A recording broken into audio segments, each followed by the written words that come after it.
Annyeonghaseyo! Here is Alice with the evening report from Francistown. So this is my third week in Francistown and it's just been fantastic. I can say that once I got acclimatized to the weather, it's just been a smooth ride from there. Francistown has been an amazing experience, but first of all because this is the beginning of me. So I was visiting here with a purpose, and secondly I do have accommodation, and for me that is a really big deal wherever I'm going. If I have accommodation, you know, I can stay there for an unspecified number of days. And well, we're talking about accommodation here in Francistown. There are a lot of lovely small guest houses around. A lot of them go from around maybe 400 pula and above. So while Francistown is not this like really how would I say it, like really loud city, I feel like the beauty of Francistown has been staying here and getting into the normal routine and appreciating the little things in Francistown, and I feel like that does make it a worthwhile destination to come stay. And so something else I really liked about Francistown is just the arrangement of the town. It's so nice. I'm so used to high rises, and in Francistown everything is just an expanse of just small buildings, and it's just beautiful. And if you see that from Nyangagwe Hill,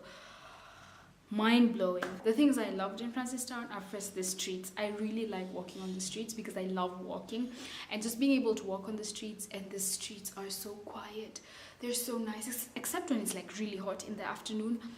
It's so pleasant. During the day you could walk around the streets and they have all these cool names like Boipuso and Kama and Silus Avenue and Rutherford, such cool names. And also the building style here, I think it's really nice because all the houses are like bungalows, and then they're like divided into like streets and roads and estates and stuff. And some houses are actually really old, so they have like really nice architecture going on, so that's really pretty to look at. Also in Francistown, they just have this really pretty main street called Blue Jacket.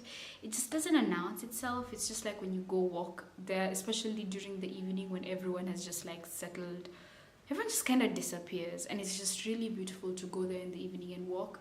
Yesterday I was there, and then there's this guy who was just practicing alone, like exercising the level of confidence I really aspire to have.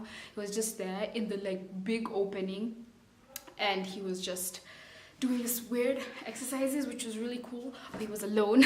And also I've not seen the train more times than I have seen it here in Francistown. Like I've never lived near anywhere with trains, and I've only seen trains when I'm boarding a train, and I don't see trains that often. It's been so nice to hear the train. I hear it from the house, like they usually sound the, I don't know, do you call it a, I don't know, what is it called? Yeah, so the train is really pleasant to see because I've never been a person who's like lived around trains, so I really like that. Another thing I really like about Francistown is the cheapness of the junk food. So while this is an advantage if you don't have control over your consumption, it is a disadvantage because you gotta chubby up. Wait, Chakama, I forgot something I liked about Francistown. The Firestone. If you know me, you know I love Firestones, and I have just collected a few, you know. And then the football fields also are like, it's like they're playing at the beach because it's like sand.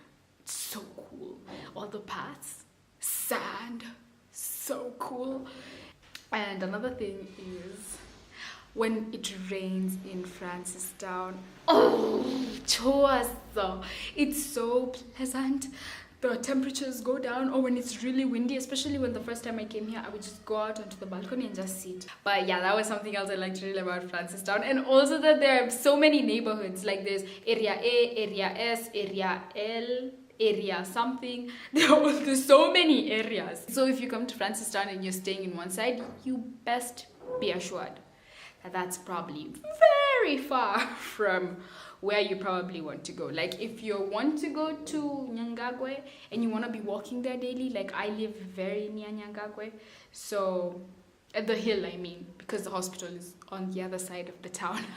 Yes. And then also something that I was told from the first day I got here is that I shouldn't bargain. Knowing my Kenyan nature, I was gonna bargain, but then they told me I shouldn't bargain. But then also there's that thing when you go into a shop, especially since there are a lot of Chinese shops, like at well, near the station after Blue Jacket, like the last streets in the main town. But anyway, so the fact that there are a lot of shops and there are a lot of things to buy in those shops, it's pretty cool. Oh, something else about Francistown that is interesting. The labor is so expensive, which at the same time is just like, whoa. We bought a shirt for 20 pula. That's like 200 bob. And then we needed to have that shirt shortened. So we took it to the tailor and then the tailor had to cut it.